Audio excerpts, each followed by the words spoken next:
Cylinder কিছু তার এবং কয়েকটি বড় সিলিন্ড্রিক্যাল ব্যাটারি দেখা যাচ্ছিল। এতে কোনো সন্দেহ নেই যে এটি একটি বোমা। কুপার ইয়ার হোস্টেসের কাছে তার দাবিগুলো পেশ করে।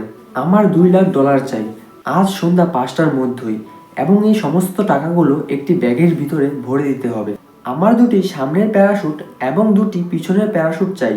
আমরা যখন ল্যান্ড করব তখন প্লেনে জ্বালানি ভরার জন্য একটি ফুয়েল ট্যাঙ্ক প্রস্তুত রাখতে হবে।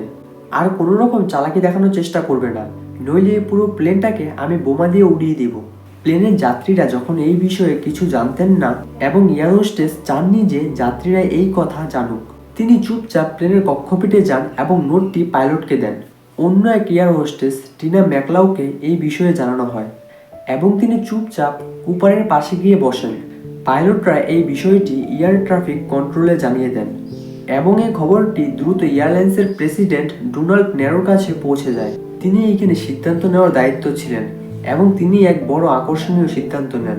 তিনি বললেন যে কুপারের প্রতি সম্পূর্ণ সহযোগিতা দেখাতে হবে এবং এই হাইজ্যাকার যা কিছু চাইছে আমরা তার সমস্ত দাবি পূর্ণ করব। এসবিআই এর সঙ্গে সমন্বয় ছিল। তিনি সিয়াটলের একটি ব্যাংক থেকে টাকা জোগাড় করার কথা বলেছিলেন। ব্যাংকে এই ধরনের জরুরি অবস্থার জন্য একটি বড় টাকার বান্ডিল রাখা ছিল এবং এই টাকার বান্ডিলগুলোতে বিশেষ এক ব্যাপার ছিল যা নিয়ে আমরা ভিডিওতে পরে কথা বলবো। এই বিষয়টি চেপে রাখার জন্য প্রেসিডেন্ট কুপারের প্রতিটি কথা মানতে প্রস্তুত।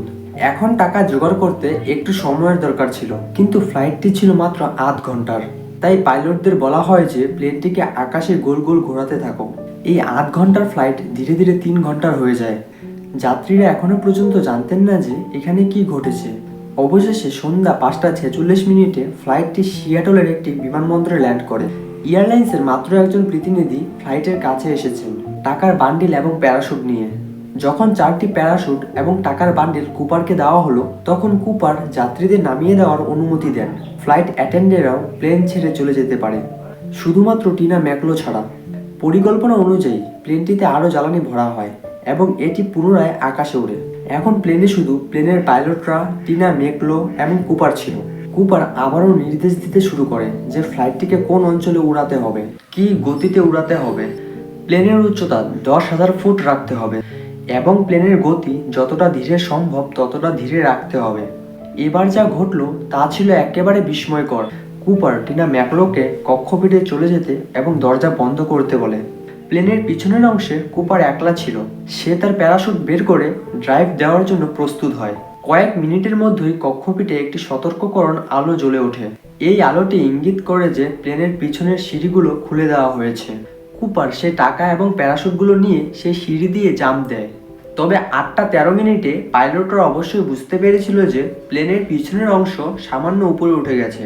এরপরে পাইলটরা সেই এরোপ্লেনটিকে নেভাডার রেনো শহরে নিয়ে গিয়ে ল্যান্ড করান। তারপর পুলিশকে জানানো হয়। পুলিশ এসে সেই প্লেনটির তল্লাশি নেন। পুলিশ একটি টাই খুঁজে পায় যেখানে একটি ক্লিপ লাগানো ছিল এবং প্যারাশুটের কিছু ছেঁড়া অংশ, যা কুপার তার টাকার ব্যাগটিকে ঢাকার জন্য ব্যবহার করেছিল।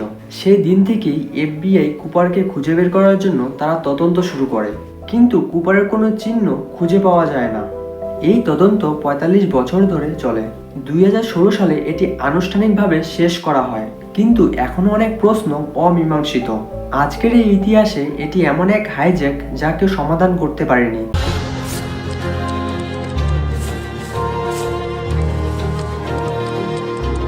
তো গাইস, আজকের ভিডিওটা এতটুকুই ছিল।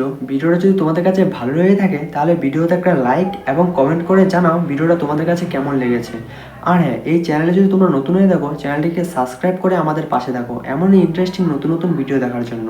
আর পরবর্তীতে এখানে একটা ভিডিও শো হচ্ছে প্রেমানন্দজি মহারাজের জীবন কাহিনী নিয়ে, ভিডিওটা দেখে আসতে পারো। তো আজকের জন্য এতটুকুই, দেখা হচ্ছে একটা নেক্সট ভিডিওতে। সবাই ভালো থাকবে, সুস্থ থাকবে।